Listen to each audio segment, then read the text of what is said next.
सबसे पहला सवाल भारत के लिए अच्छा नहीं है। आजकल कुछ ऐसा हो रहा है कि मैं पहले सवाल में ही कुछ अच्छी चीज नहीं लेके आता कि भारत के लिए अच्छा नहीं है, लेकिन फिर भी लेके आता हूं। क्यों नहीं लाएं? क्योंकि आपको पता भी तो होना चाहिए ना कि दुनिया की जियोपॉलिटिक्स किस प्रकार से चलती है। आइए, यूनाइटेड नेशन सिक्योरिटी काउंसिल में इन दिनों एक गजब धूम मची हुई है और वो ये है कि प्रधानमंत्री नरेंद्र मोदी जी अध्यक्षता कर रहे हैं यूनाइटेड नेशन सिक्योरिटी काउंसिल की, जो 15 सदस्यीय बॉडी है, जिसमें 5 परमानेंट सदस्य हैं, 10 नॉन परमानेंट मेंबर हैं। 15 लोगों की मिला करके जो एक सिक्योरिटी काउंसिल की एक समिति बनी हुई है, उसकी अध्यक्षता इन दिनों भारत कर रहा है। 1 महीने के लिए ये हमारा टाइम आया है। हम बहुत खुश हैं कि यूनाइटेड नेशन सिक्योरिटी काउंसिल के अंदर इंडिया अध्यक्षता कर रहा है। इसी दौरान यूएस में किसी एक स्पोक पर्सन से, जो यूनाइटेड नेशंस के स्टेट डिपार्टमेंट के स्पोक पर्सन थे, उनसे किसी रिपोर्टर ने यह पूछ लिया कि सर, इंडिया अध्यक्षता कर रहा है आपके यूनाइटेड नेशन सिक्योरिटी काउंसिल की, सुरक्षा परिषद की, क्या लगता है आप इंडिया को परमानेंट मेंबर बनाने वाले हैं, या फिर क्या आप इंडिया को वीटो पावर दिलाने के पक्ष में हैं? और उन्होंने जो बयान दिया वो पूरी तरह से भारत के खिलाफ था। भारत के खिलाफ तो इस प्रकार से था कि उन्होंने कहा कि हां, हम यूनाइटेड नेशन सिक्योरिटी काउंसिल के एक्सपेंशन के तो पक्ष में हैं, लेकिन वीटो देने के पक्ष में नहीं है। यानी कि अमेरिका ने यह राग जाहिर कर दिया कि वो इंडिया को वीटो पावर नहीं देना चाहता। आज के सेशन में आप ये सीखेंगे कि आफ्टर ऑल ये वीटो पावर होती क्या है, यूनाइटेड नेशन सिक्योरिटी काउंसिल क्यों जरूरी है, और यूनाइटेड नेशन सिक्योरिटी काउंसिल में इंडिया दावेदारी क्यों करता है एक स्थायी सदस्य की। आइए, तमाम बातें आज के सेशन में की जाएंगी। एक एक करके सारी बातों को समझना शुरू करते हैं। साथियों, जैसा कि आप सभी को मालूम है कि इंडिया के लिए हाल ही के अंदर स्थायी सीट को लेकर के बातचीत चल रही थी। इसमें से किस स्पष्ट विचार दिखा रहा है, तो मैं आपको आज के सेशन में ये सवाल को तो ना पढ़ें, आप केवल ये समझें कि हाल ही में अमेरिकी राष्ट्रपति जो बाइडेन के डिपार्टमेंट के द्वारा जो बयान दिया गया, उसे आप यहां से पढ़ सकते हैं। लिखा है कि बाइडेन के एडमिनिस्ट्रेशन ने non committal on support for permanent UNSC seat for India. इन्होंने कहा है कि हम इंडिया के जो परमानेंट सीट है, जिसकी वजह से हम इंडिया को दे सकते हैं वीटो पावर, हम उसके समर्थन में नहीं हैं। पहले ही सवाल में आपको अमेरिका के खिलाफ गुस्सा भटक गया होगा कि यार ये क्या चल रहा है, हम तो इतने दिन से तैयारी कर रहे हैं, और अब तक इससे पहले वाले जितने भी राष्ट्रपति रहे थे, कौन कौन रहा था? ओबामा रहे थे, डोनाल्ड ट्रंप रहे थे। इन्होंने तो बहुत प्रॉपर तरीके से दुनिया में कहा था कि हम इंडिया को वीटो पावर देने के पक्ष में हैं। तो ये चक्कर क्या हुआ? इंडिया को वीटो और ना ही परमानेंट सीट ये ना देने की वजह क्या बनी? आज के सेशन में हम आपके साथ डिस्कस करेंगे क्यों अमेरिका डरता है इंडिया के साथ। तो कुछ बयान है, उन्हें आप वैसे ही पढ़ें जैसे लिखा हुआ है। साथियों, हाल ही के अंदर इंडिया की प्रेसिडेंसी, जो कि अभी यूनाइटेड नेशन सिक्योरिटी काउंसिल में चल रही है, इसे लेकर के बयान पूछा गया था एक प्राइस नामक व्यक्ति से। ये एक स्पोक पर्सन है। इनसे सवाल पूछा गया, तो इनसे पूछा गया कि बताइए, एक रिपोर्टर ने इनसे यूएस कॉन्फ्रेंस के अंदर पूछा, तो इन्होंने कहा कि इंडिया के साथ काम करना यूनाइटेड नेशन में ये एक अच्छी बात है, मतलब हम लोगों के लिए भी अच्छा है, हमें अच्छा लगता है। हम सपोर्ट करते हैं building A consensus of modest enlargement of the security council of both permanent and non permanent member, provided it does not diminish it's effectiveness or its efficacy and does not alter or expand the veto। मतलब इनका कहने का यह है कि हम United nation के अंदर परमानेंट और नॉन परमानेंट सीटों को बढ़ाने के तो पक्षधर हैं, लेकिन वीटो पावर केवल 5 ही लोगों के पास रहे, हम इसके समर्थक हैं। तो अब आप समझेंगे कि आफ्टर ऑल ये वीटो होता क्या है, जिसके लिए इंडिया इतनी जद्दोजहद कर रहा है और देने से ये लोग मना कर रहे हैं। ये सरकारी बयान है, इसलिए मैं आपके सामने इसको इन्वर्टेड कॉमास में लेकर के आया हूं। प्राइस ने जो कहा वो हम एज इट इज आपके सामने लेकर के आया हूं। असल में इनसे यह पूछा गया था कि क्या बाइडेन प्रशासन सोचता है कि भारत को permanent membership UN security council में मिलनी चाहिए? तो इन्होंने कहा कि यूनाइटेड नेशन सिक्योरिटी काउंसिल के विस्तार के बारे में तो हम भी सोचते हैं, यह ज्यादा अच्छी बात होगी, लेकिन हम उसके अंदर वीटो पावर किसी से शेयर नहीं करना चाहते। आइए, तो अब शुरू करते हैं आज के सेशन की मूल भावना कि क्या है परमानेंट मेंबरशिप और क्यों वीटो पावर को लेकर इतनी जद्दोजहद हो रही है। साथियों, जब सेकेंड वर्ल्ड वॉर हुआ था, तो सेकेंड वर्ल्ड वॉर के दौरान आपको मालूम होगा 1939 से लेकर 44 के बीच सेकेंड वर्ल्ड वॉर चला। देखिए, जब फर्स्ट वर्ल्ड वॉर हुआ था ना, तो सेकंड वर्ल्ड वॉर और फर्स्ट वर्ल्ड वॉर के बीच में मात्र 20 ईयर लगे थे। 20 साल में दुनिया के सारे बड़े बड़े देश फिर से भिड़ गए थे। इसलिए दुनिया के देशों ने बैठ करके यह निर्णय लिया कि क्यों ना ऐसा किया जाए कि जितने भी दुनिया के प्रभावशाली देश हैं उनको बिठा करके एक ऐसी संगठन का निर्माण किया जाए, एक ऐसे मतलब समझिए कि एक ऐसे इंटरनेशनल मंच का निर्माण किया जाए जो दुनिया को वापस इतने बड़े युद्ध की तरफ ना धकेल सके। तो पहले विश्व युद्ध के 20 साल बाद द्वितीय विश्व युद्ध का हो जाना कहीं ना कहीं पूरी दुनिया में एक डर का माहौल पैदा कर दिया और यह समझाया कि चलिए एक ऐसा अंतरराष्ट्रीय संगठन बनाते हैं जो तीसरा विश्व युद्ध ना होने दे। और उस संगठन का नाम बना यूनाइटेड नेशंस, संयुक्त राष्ट्र, जिसकी स्थापना आपने 1945 में पढ़ी है। आप मुझे बता सकते हैं कि यूएन दिवस किस दिन मनाया जाता है? आप मुझे बता सकते हैं कि हाल ही में यूएन 75, यूएन एट 75 की थीम क्या थी? ये दो सवाल आपसे किसी भी परीक्षा में पूछे जा सकते हैं। कमेंट बॉक्स ओपन है, आप जल्दी बताएं।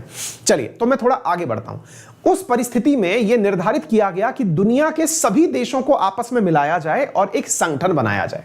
बोले ठीक है। और उस संगठन में आपसी सहमति से निर्णय लिए जाएं। बोले ये भी ठीक है। लेकिन इस पूरे संगठन की अध्यक्षता करने के लिए, या ये समझिए कि इस पूरे संगठन में सबसे बड़ी पावरफुल एक बॉडी बनाई जाए। उस पावरफुल बॉडी में वो देश हो जो कि सेकेंड वर्ल्ड वॉर के अंदर विजेता बने हों। सेकेंड वर्ल्ड वॉर में विजेता कौन कौन था? यूनाइटेड स्टेट था, यूएसएसआर था, चाइना था, ब्रिटेन था और फ्रांस था। ये 5 बड़े देश जो थे, असल में चाइना तो एक विक्टिम था जिसको बाद में इंडिया ने पोजीशन की मना करी। इंडिया को भी कहा गया था कि आप परमानेंट मेंबर बन जाइए। इंडिया ने 1950 में यूएस के कहने पर परमानेंट मेंबरशिप नहीं ली और 1955 में यूएसएसआर ने हमसे कहा कि परमानेंट मेंबरशिप ले लो, हमने नहीं ली। वो अलग बात है, कभी उसके बारे में अलग से डिस्कस करेंगे। और इसी कारण से चाइना के पास परमानेंट मेंबरशिप चली गई। एनीवे, तो भारत को परमानेंट मेंबरशिप उस समय नहीं मिली और 5 बड़े राष्ट्र दुनिया के ताकतवर राष्ट्र के रूप में इस यूनाइटेड नेशन की अध्यक्षता करने के लिए एनी टाइम तैयार हो गए। असल में इस पूरी की पूरी संस्था को ऐसे समझें जैसे अपने संसद में 5, बिल्कुल सही, 24 अक्टूबर आंसर आ रहा है। आनंद, समय, अंजलि, अमिया, प्रांजलि, ऊर्जिता, बिल्कुल सही जवाब। वेरी गुड बेटा। हाँ जी, अब ध्यान से सुनिए मैं क्या बोल रहा हूं कि ये जो पूरी कहानी चल रही थी, इसमें से ये निर्धारित किया गया। इसको ऐसे समझिए जैसे अपने संसद होती है ना, संसद के अंदर अपन पढ़ते हैं 543 सीट्स हैं, वो सांसदों की सीट्स हैं। लेकिन उनमें से जो सबसे पावरफुल चीज होती है वो क्या होती है? कैबिनेट होती है, क्योंकि कैबिनेट ही तो है जो पूरे देश को चला रही है। उसी कैबिनेट के अंदर एक नेता प्रधानमंत्री भी होता है। ऐसे ही यूनाइटेड नेशन 193 देशों की एक संस्था बनी जिसमें से एक इन सब के अंदर से कैबिनेट जैसी बॉडी बनाई गई जिसे समझिए यूनाइटेड नेशन सिक्योरिटी काउंसिल। उस यूनाइटेड नेशन सिक्योरिटी काउंसिल के अंदर कुल 15 मेंबर रखे गए, जिनमें से 5 परमानेंट मेंबर थे और 10 नॉन परमानेंट मेंबर थे। इंडिया इस समय नॉन परमानेंट मेंबर है और हम 8वीं बार इस बार नॉन परमानेंट मेंबर बने हैं। नॉन परमानेंट मेंबर का कार्यकाल 2 ही साल चलता है। परमानेंट मेंबर जब से बना है तब से चला आ रहा है। परमानेंट मेंबर जो 5 हैं उनमें कौन से हैं? यूएस, उस समय का यूएसएसआर जो अब रशिया बन चुका है, ब्रिटेन, फ्रांस और चाइना। ये 5 देश हैं, 5 परमानेंट देश हैं जिन्हें हम P5 के नाम से जानते हैं। साथियों, इन्हीं P5 में दुनिया के अन्य देश शामिल होना चाहते हैं। अब आप पूछेंगे ऐसा क्यों होता है? आइए अब उसके बारे में बताते हैं। वास्तविकता में होता क्या है साथियों कि यूनाइटेड नेशंस के अंदर जो ये 5 परमानेंट मेंबर हैं जिन्हें आपने रेड साइन में देखा, ये कुल मिलाकर के 15 सदस्य होते हैं, 10 नॉन परमानेंट और 5 परमानेंट। होता क्या है कि अगर कोई भी रेजोल्यूशन पास करना है, अब रेजोल्यूशन पास करने का मतलब क्या है? मान लीजिएगा कि कोई देश ऐसी हरकत कर रहा है जो कि पूरी दुनिया के लिए संकट पैदा कर सकती है, तो यूनाइटेड नेशन चाहता है कि उस देश को धमकाया जाए। मान लीजिए कि उदाहरण के रूप में नॉर्थ कोरिया हमने उदाहरण ले लिया कि नॉर्थ कोरिया दुनिया के लिए एक अशांति का कारण बन गया कि वो किसी के ऊपर भी बम गिरा सकता है। अब दुनिया के ताकतवर देश आपस में बैठकर विचार कर रहे हैं कि भाई अगर हम नॉर्थ कोरिया को पनिशमेंट सब मिलकर के दें तो विश्व युद्ध हो ही नहीं सकता। ऐसे सोचिए, नॉर्थ कोरिया पर अगर 5 देश मिलकर के निर्णय लें, जो 5 दुनिया के ताकतवर देश हैं वो मिलकर के निर्णय लें कि नॉर्थ कोरिया आगे से बम नहीं फोड़ेगा, तो ऐसी स्थिति में विश्व युद्ध नहीं हो सकता। आप पूछेंगे क्यों नहीं हो सकता? अब इसका कारण ऐसे समझिए, मान लीजिए नॉर्थ कोरिया बम फोड़ने की बात कर रहा है और अमेरिका ने कहा कि मैं तुम्हें बम नहीं फोड़ने दूंगा। वहीं 5 देश आपस में निर्णय एक जैसा नहीं बना पाए तो चाइना बोला कि नहीं, मैं नॉर्थ कोरिया की हिफाजत करूंगा। ऐसी स्थिति में होगा क्या कि 2 ताकत आमने सामने आ जाएंगी और दोनों भिड़ जाएंगी, यानी एक अमेरिका जो है वो उसके अपोजिशन में और चाइना उसके समर्थन में, और आपस में कन्फ्लिक्ट्स हो जाएंगे। ऐसी स्थिति से बचने के लिए यूनाइटेड नेशंस के अंदर एक प्रावधान रखा गया। क्या प्रावधान रखा गया कि अगर किसी भी मुद्दे पर संयुक्त राष्ट्र संघ कोई निर्णय लेगा तो वो आपसी सहमति से लेगा। आपसी सहमति में सबकी सब, ये 15 लोगों की सहमति जरूरी है या कितनों की सहमति जरूरी है, ये मैं आपको बताता हूं। तो साथियों, इनमें से 15 लोगों में से 9 सदस्यों की सहमति जरूर मानी गई। क्या कहा गया कि अगर कोई भी निर्णय लेना है तो 15 में से 9 सदस्यों की सहमति आवश्यक होगी। कोई भी निर्णय लेना हो कि नॉर्थ कोरिया से मना करना है यूनाइटेड नेशन को, तो यूनाइटेड नेशन के अंदर से 15 लोगों की बनी हुई जो सिक्योरिटी काउंसिल है, उनमें से भी अगर 9 लोगों ने यह कह दिया कि तुम ये काम नहीं करोगे, तो वो व्यक्ति वह काम नहीं करेगा। उसके बावजूद भी अगर उसने बम फोड़ा तो यूनाइटेड नेशन की जो सेनाएं हैं, परमानेंट 5 मेंबर्स की जो सेनाएं हैं, वो उस देश पर आक्रमण कर देंगी। तो परमानेंट 5 मेंबर की सेनाएं जब आक्रमण कर देंगी तो आक्रमण के डर के कारण वो देश बम नहीं फोड़ेगा। इस वजह से पूरे दुनिया के अंदर शांति स्थापित हो जाएगी। यही कंसेप्ट था यूनाइटेड नेशन का, यही कंसेप्ट था परमानेंट 5 मेंबर का। अब आ गई बात समझ में। तो सिक्योरिटी काउंसिल की ये 5 परमानेंट मेंबर की जो सेनाएं हैं, ये जाकर के क्या कर सकती हैं? अटैक कर सकती हैं। आ गई बात समझ में। यहां तक हो गया मुद्दा क्लियर। अब वीटो क्या होता है, अब वो सुनिए। मान लीजिएगा 15 में से कोई भी 9 देश, 9 देश का मतलब क्या हुआ भाई? 10 तो नॉन परमानेंट है। अब आपके दिमाग में सवाल आया कि सर ऐसा करें, 15 में से 9 ही तो चाहिए। मान लो कि 9 जो नॉन परमानेंट मेंबर हैं, या फिर सर ऐसा मान लो कि यहां से 4 परमानेंट और 5 नॉन परमानेंट, इनने मिलकर के कोई निर्णय ले लिया। एक देश बचा रह गया, एक देश जैसे कि मान लीजिए यूएस बचा रह गया, कि यूएस जो है वो इन 9 लोगों में शामिल नहीं हुआ, वो साइड में रह गया। तो ये क्या कर सकता है? तो साथियों, आपको बस यही जानना चाहिए कि यूएस जो यहां पर बचा रह गया, या फिर इन परमानेंट 5 मेंबर में से जो भी अपना मत समर्थन में नहीं दिया, अगर वो चाहे तो वो इन 9 के मत को बदल सकता है। Point to be noted. यहां पर क्या है कि ये जो 9 लोग हैं, इन 9 लोगों का जो निर्णय है, उस निर्णय को बदलने की क्षमता ये अकेला देश रखता है, अकेला अमेरिका नहीं। इन 5 में से अगर कोई भी चाह ले तो वो इन 5 के चाहने में से नहीं, एक के चाहने से भी वो 9 लोगों का निर्णय बदल सकता है। इसी को कहते हैं वीटो पावर। क्या कहते हैं? Veto power. तो ये वीटो क्या है, उम्मीद है आपको बेहतरीन तरीके से समझ में आ गया होगा। 15 में से मान लीजिए 14 देश, अपन ने तो कहा है मिनिमम 9 सदस्य चाहिए, मैं बोल रहा हूं 14 देश भी समर्थन में चले जाएं किसी भी एक निर्णय के, और इन 5 परमानेंट में से कोई एक ऐसा हो जो ये कह दे कि नहीं, मैं इसके समर्थन में नहीं हूं, तो फिर यूनाइटेड नेशन की सेनाएं उस पर आक्रमण नहीं कर सकती। This is known as veto power. अब आप पूछेंगे ये जो पावर है वीटो करने की, ये किसके पास है? ये केवल 5 ही देशों के पास है। इसी वजह से कहते हैं कि यहां पर नॉन परमानेंट सीटों पर होने का कोई मतलब नहीं है यदि आप कोई निर्णय नहीं ले सकते। आप सोचिए कि 9 लोगों की आवश्यकता होती है, 9 में से आप कौन सी तरफ बैठना चाहेंगे? आप इस तरफ बैठना चाहेंगे या इस तरफ? ऑब्वियस सी बात है, आप उस तरफ बैठना चाहेंगे जहां पर इतनी पावर हो कि वो 14 के डिसीजन को बदल दे। तो इंडिया क्या चाहता है? इंडिया 8वीं बार नॉन परमानेंट मेंबर बना है, लेकिन वो चाहता यह है कि उसे परमानेंट मेंबर में जगह मिले, उसे नॉन परमानेंट नहीं चाहिए भाई, उसको यहां आना है ताकि वो दुनिया पर वीटो कर सके। अब आप पूछेंगे कोई उदाहरण दीजिए। साथियों, कोई मल्टीपल 15 से अधिक बार इस यूनाइटेड नेशन सिक्योरिटी काउंसिल ने इजराइल के खिलाफ प्रस्ताव पारित किया।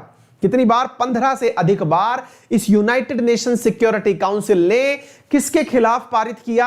आपके इसके यूनाइटेड नेशन सिक्योरिटी काउंसिल ने इसके खिलाफ, इजराइल के खिलाफ पारित किया। लेकिन इजराइल के खिलाफ प्रस्ताव पारित होने पर अकेले अमेरिका के वीटो कर देने से आज तक इजराइल के खिलाफ कोई एक्शन नहीं हुआ। ऐसे ही भारत और पाकिस्तान के मुद्दे पर भारत के खिलाफ भी कई बार प्रस्ताव लाया गया, लेकिन ऐसी स्थिति में यूएसएसआर ने भारत के पक्ष में वीटो कर दिया ताकि इंडिया पर कोई एक्शन नहीं हो सका।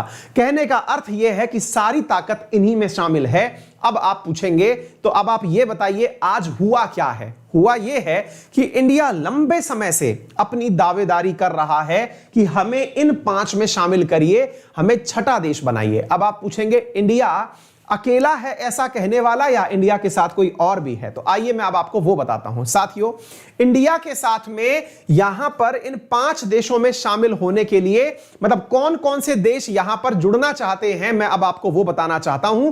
जो ये चाहते हैं कि यहां से शामिल हुआ जाए तो मैं आपको वो बताता हूं 1 मिनट के लिए, अदरवाइज क्या है, चलो वहीं से बताना पड़ेगा। इसको चलते हैं। देखिए साथियों, अब इन 5 देशों में तो हम लोग शामिल हो नहीं सकते, छठा बनना पड़ेगा, 7वां बनना पड़ेगा, इस टाइप से। तो इंडिया कहता है कि इस वीटो पावर को एक्सटेंड किया जाए। अब अमेरिका जैसे देश इसको एक्सटेंड तो करना चाहते हैं लेकिन वीटो नहीं देना चाहते। कौन कौन से देश ऐसे हैं जो कि ऐसी ताकत चाहते हैं? तो वो 4 देश हैं। वो 4 देश कौन से नाम से जाने जाते हैं? वो G4 कंट्री के नाम से जाने जाते हैं। कई बार आपसे परीक्षाओं में यह सवाल पूछा जाता है कि वो कौन से देश हैं जो G4 कैटेगरी के अंदर शामिल होते हैं। तो मेरे प्यारे साथियों, यहां पर G4 कंट्री जो ये वाली परमानेंट सीट चाहते हैं, उसके अंदर एक देश है जापान, एक देश है Germany, Japan, Germany, India and Brazil. यह प्रश्न बहुत बार पूछा गया है, इस प्रश्न को तैयार कर लीजिएगा कि G4 मेंबर कौन कौन से देश हैं। तो साथियों, जर्मनी, जापान, इंडिया और ब्राजील, ये 4 देश आपस में मिलकर के चाहते हैं कि इन्हें भी परमानेंट मेंबरशिप के अंदर वीटो पावर जितनी ताकत दिलवाई जाए। अब आप पूछेंगे तो सर जब हम 4 चाहते हैं तो हम तो बड़े पावरफुल प्रकार के देश हैं, जापान है, जर्मनी है, तो ये तो पावरफुल देश है, इनको जगह मिलनी चाहिए। वास्तविकता यह है साथियों कि ये देश चाहते तो हैं लेकिन इनके विरोध में भी बहुत सारे लोग हैं जो इनका विरोध करते हैं। कौन से देश हैं जो इनका विरोध करते हैं, अब आपको वो भी जान लेना चाहिए। साथियों, 4 देश तो चाहते हैं, जिसका नाम है 4 देशों का G4। वो क्या चाहते हैं? जापान हो गया, जर्मनी हो गया, इंडिया हो गया और ब्राजील हो गया। ये तो चाहते हैं कि हमें जगह मिल जाए। वहीं पर 4 देश ऐसे हैं जो ये चाहते हैं कि इनको जगह ना दिया जाए और उन्हें UFC के नाम से जाना जाता है। UFC का मतलब हुआ United for consensus. United for consensus के अंदर कौन कौन से देश शामिल है जो कि ये नहीं चाहते कि कोई भी देश इसके अंदर शामिल हो? तो पाकिस्तान, साउथ कोरिया, इटली और अर्जेंटीना। ये कहते हैं कि यूनाइटेड नेशन सिक्योरिटी काउंसिल का विस्तार ही नहीं होना चाहिए। अब आप पूछेंगे कि ये क्या कहानी हुई, ऐसा क्यों हुआ कि ये क्यों चाहते हैं कि यूनाइटेड नेशन सिक्योरिटी काउंसिल का विस्तार ही ना हो? सबके अपने अपने कारण हैं। जैसे पाकिस्तान का तो सबसे बड़ा कारण यह है कि वो इंडिया अगर परमानेंट में चला गया तो पाकिस्तान की कोई पूछताछ ही नहीं बचेगी, फिर तो पाकिस्तान का खत्म होना तय हो जाएगा। तो पाकिस्तान इसलिए बैठ गया United for consensus. United for consensus नामक एक ग्रुप बनाया जिसमें इंडिया का विरोध करने के लिए इसने संगठन बना लिया। साउथ कोरिया, आप पूछेंगे सर ये तो बड़ा समझदार प्रकार का देश लगता है, ये क्यों मना कर रहा है? ये तो डेवलप्ड कंट्री है, ये परमानेंट मेंबरशिप की मना क्यों कर रहा है? रीजन है, ये इसलिए मना कर रहा है कि यदि इंडिया को मेंबरशिप मिल जाए तो कोई दिक्कत नहीं है। दिक्कत यह है कि जापान को भी अगर मेंबरशिप मिल गई तो एशिया में जब 3 लोगों को मेंबरशिप मिल जाएगी, चाइना हो गया, रशिया क्या बोलते हैं, चाइना हो गया, इंडिया हो गया और जापान हो गया, और रशिया ऑलरेडी लेके बैठा हुआ है, तो ऐसी स्थिति में फिर साउथ कोरिया को कोई मेंबरशिप देगा ही नहीं। और कन्वेंशनली अगर देखो तो साउथ कोरिया और जापान तो एक दूसरे के पुराने दुश्मन रहे हैं। वो बात दूसरी है कि अमेरिका ने इनको मित्र बना दिया, अदरवाइज तो जापान ने कोरिया के ऊपर 50 साल शासन किया है। तो ऐसी स्थिति में कोरिया इस कारण से विरोध करता है कि भाई हम जापान के साथ में नहीं जा सकते। तो ये कोरिया की कहानी हो गई। अब आप पूछेंगे सर इटली को क्या दिक्कत है? इटली को क्या दिक्कत है? तो सुनिए साथियों, असल में यूनाइटेड नेशन सिक्योरिटी काउंसिल में परमानेंट 5 सीटें उन्हें मिली थी जो सेकेंड वर्ल्ड वॉर जीते थे, जैसे यूके हुआ, फ्रांस हुआ, यूएसए हुआ, यूएसएसआर हुआ, और चाइना को सिंपैथी दी गई थी क्योंकि एशिया में से किसी को लेना था। अच्छा, लेकिन साथियों जो अपोजिशन में सेकेंड वर्ल्ड वॉर लड़े थे उनमें नाम किस किस का था? अगर आपको याद हो कि विजित राष्ट्रों का तो पता है, लेकिन हारे हुए देश कौन थे सेकेंड वर्ल्ड वॉर में? तो जापान था, जर्मनी था और इटली था। इटली वो था जो दोगले नेचर का था, पहले तो लड़ा था जापान और जर्मनी के साथ मिलके, बाद में इनके खिलाफ लड़ा था। तो जर्मनी की इज्जत नहीं है, मतलब इंटरनेशनल कम्युनिटी में अगर आप देखें तो इटली को कतई इज्जत नहीं दी जाती। यह माना जाता है कि यह पलटू प्रवृत्ति का है। सेकेंड वर्ल्ड वॉर में पहले तो जापान जर्मनी के साथ मिलकर के अमेरिका, फ्रांस और यूके के खिलाफ लड़ा, लेकिन बाद में मौका आने पर पलट गया और जो जीतता हुआ कंट्री था उसके साथ मिलकर लड़ने लग गया। तो यह पलटू है। तो ऐसी स्थिति में इटली की इज्जत वैसे ही नहीं है। तो इटली जानता है कि अपने एक कहावत है ना, आप पता नहीं इसको जानते हैं अथवा नहीं जानते, एक बहुत शानदार कहावत है हमारे राजस्थान में, अगर कोई व्यक्ति खाए नहीं तो ढुलाई दे। ढुलाई दे का मतलब होता है खाया नहीं तो ढुलाया सही। अगर आप खा नहीं पाए तो कोई बात नहीं, लेकिन फैला दो ताकि कोई और ना खा पाए। तो ये वो देश हैं, इनको पता है, जैसे पाकिस्तान को पता है कि ये खुद कुछ नहीं कर सकता, तो ऐसी स्थिति में ये इंडिया को भी क्यों जाने दे? इसको कहते हैं टंगड़ी लगाना। ऐसे साउथ कोरिया पता है कि ये इसका नंबर नहीं आ पाएगा। अगर एशिया में चाइना का आ गया, इंडिया का आ गया, जापान का आ गया, तो इसका नहीं आ पाएगा। तो खाया नहीं तो ढुलाया सही, चलो लुढ़का दो, कोई बात नहीं। इटली, इसको पता है कि हम पलटू हैं तो हमारी कोई इज्जत नहीं है। ऐसी स्थिति में इसको भी कटा दिए, बोले मैं नहीं जाने दूंगा किसी को आगे। ये आगे निकल गए। कहते हैं ना कि दोस्त फेल हो जाए तो दुख होता है, लेकिन दोस्त टॉप कर जाए तो ब्लंडर दुख होता है। तो इनके साथ वही वाली चीज है कि यार हम तो कभी तुम्हारे दोस्त थे, अभी तो हाल फिलहाल ही तो तुम आगे निकल रहे हो। तो ऐसी स्थिति में हमें दुख होगा। फिर आप पूछेंगे सर अर्जेंटीना की क्या कहानी है? हेलो, पड़ोसी को देख के पड़ोसी इस दुनिया में कभी खुश हुआ है जो यहां होगा? ये दोनों मित्र पड़ोसी राष्ट्र बैठे हुए हैं। अगर ब्राजील आगे जाएगा तो अर्जेंटीना कैसे जाने देगा? ऐसा नहीं है कि इंडिया में ही पड़ोसी मतलब विभिन्न प्रकार के पाए जाते, दुनिया के सारे पड़ोसी एक जैसे होते हैं। पड़ोसी के घर में बड़ी आकार नहीं आनी चाहिए। तो ये वाली जो स्थिति है कि ब्राजील और अर्जेंटीना में, अर्जेंटीना ब्राजील को कैसे जाने देगा? परमानेंट शत्रुता है। और यही वाली जो चीज है ये इन चारों के साथ में यूनाइटेड नेशन सिक्योरिटी काउंसिल का विस्तार नहीं होने देती। अब इसका विस्तार नहीं होने देती। अब इंडिया की बात सुनिए। इंडिया कहता है कि देखो अगर चारों को नहीं दे सकते तो मुझको दे दो। मतलब यह है, इंडिया कहता है कि इन 4 लोगों को आप मेंबरशिप नहीं दे सकते, कोई बात नहीं, मुझे दे दो, मैं मोस्ट एलिजिबल हूं। तो बोले भाई तुम मोस्ट एलिजिबल कैसे हो, जरा ये बताओ। बोले तो सुन लो मैं कैसे मोस्ट एलिजिबल हूं। इंडिया की दावेदारी सुन लो बेटा। सुना भले ही कहानी के रूप में रहा हूं, लेकिन पेपर में एज इट इज लिख के आना है आप लोगों को। इंडिया की दावेदारी के पक्ष में पॉइंट नंबर 1, इंडिया कहता है कि मैं दुनिया की लार्जेस्ट डेमोक्रेसी हूं। दुनिया की सबसे बड़ी लोकतांत्रिक सरकार अगर कहीं है तो वो इंडिया में है। और तो और हमारे योद्धा, हमारे लड़के मेहनत में लगे हुए हैं। जल्दी ही हम दुनिया की सबसे बड़ी जनसंख्या वाला देश भी होंगे, यानी कि लड़के इस समय मेहनत कर रहे हैं, तो लार्जेस्ट पॉपुलेशन भी हमारी होगी। तो भाई पहले तो 2 आधार हमारे ये हो ही गए। नंबर 3, दुनिया की सबसे फास्ट ग्रोइंग इकोनॉमी हूं, फास्टेस्ट ग्रोइंग इकोनॉमी, यानी कि दुनिया की सबसे तेजी से बढ़ती हुई अर्थव्यवस्था इंडिया है, दुनिया के टॉप 5 देशों में शामिल होती है। इसके अतिरिक्त इंडिया यूनाइटेड नेशन का वो सदस्य है जो फाउंडिंग मेंबर है। जब यूनाइटेड नेशंस बन रहे थे तो इंडिया उन परमानेंट मेंबर्स की पहले इसके पास खुद के पास 2 बार दावेदारी के मौके आए थे। इस कारण से कई बार नेहरू जी को लोग क्रिटिसाइज भी करते हैं कि इन्होंने अपना जो मतलब सीट था ये चाइना को पकड़ा दिया कि ये रखिए। लेकिन उसके पीछे की कभी स्टैटिस्टिक्स अलग से डिटेल में डील करेंगे, वो अलग विषय है। लेकिन बोले भाई मैं फाउंडिंग मेंबर हूं, मैंने 1945 में जब यूनाइटेड नेशन बना था मैं था उसमें शामिल, मुझे लो। नंबर 3, नंबर 5 है ये बेटा, सारे पॉइंट आपको लिख के आने आंसर के अंदर, है ना। इसके अतिरिक्त आपको एक पॉइंट ये लिख के आना है कि यूनाइटेड नेशन के अंदर जितनी परमानेंट मेंबर्स ने मिलकर के आज तक दुनिया में शांति स्थापित करने की पीस कीपिंग फोर्सेस भेजी हैं, उससे दुगनी बार इंडिया पीस कीपिंग फोर्सेस भेज चुका है। पीस कीपिंग फोर्सेस भेज चुका है कौन? इंडिया। शांति सैनिक जो है वो इंडिया दो गुना तक भेज चुका है दुनिया के अंदर। नंबर 6, इंडिया यूनाइटेड नेशन के सभी सिद्धांतों की सहमति रखता है। यूनाइटेड नेशन को ही वो मंच मानता है जहां से अंतरराष्ट्रीय मसलों का निर्णय किया जाए। यूनाइटेड नेशंस के बीच के संबंधों पर इंडिया विश्वास रखता है, इसी कारण से यूएन क्लॉज को इंडिया मानता है, यानी सी ऑफ लॉज मतलब लॉ ऑफ सी जो है वो उनको इंडिया मानता है। यानी इंडिया यूनाइटेड नेशन को बहुत कुछ मानता है और इंडिया 8 बार नॉन परमानेंट मेंबर बन चुका है, 8 बार अस्थायी सदस्य बन चुका है।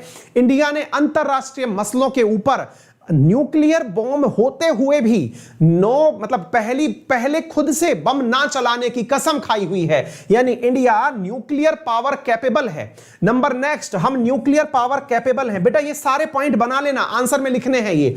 हमारे पास बॉम्ब है लेकिन आज तक हमने बॉम्ब चलाने की धमकी नहीं दी। नंबर नेक्स्ट, इंडिया के पास दुनिया की सेकंड लार्जेस्ट सेना है, यानी कि जो हमारे पास आर्मी है वो दुनिया की सेकंड लार्जेस्ट आर्मी है।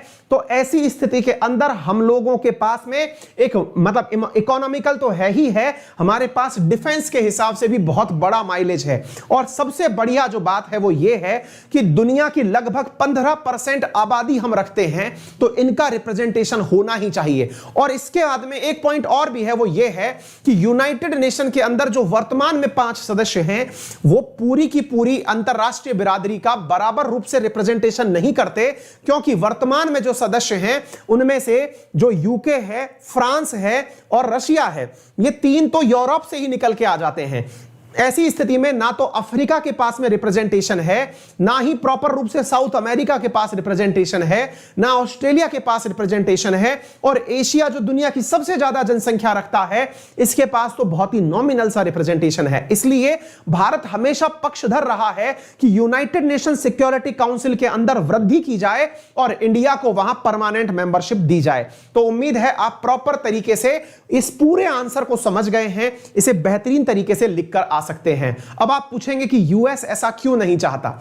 यूएस इसलिए नहीं चाहता क्योंकि इंडिया बहुत सिद्धांतवादी देश है। इसने आज तक यूनाइटेड नेशन के सिद्धांतों की अवहेलना नहीं करी। अगर इंडिया वहां पर परमानेंट मेंबरशिप पा गया तो यूएस को डर है कि इंडिया सिद्धांतों की स्थापना करेगा जिसके चलते अमेरिका की मनमानी रुक जाएगी। इंडिया बराबरी में खड़ा होकर के अमेरिका को बहुत सारे मुद्दों पर समर्थन नहीं देगा। यह अमेरिका के भीतर का एक डर है, क्योंकि ऐतिहासिक रूप से इंडिया जो है वो यूएसएसआर और रशिया का मित्र रहा है।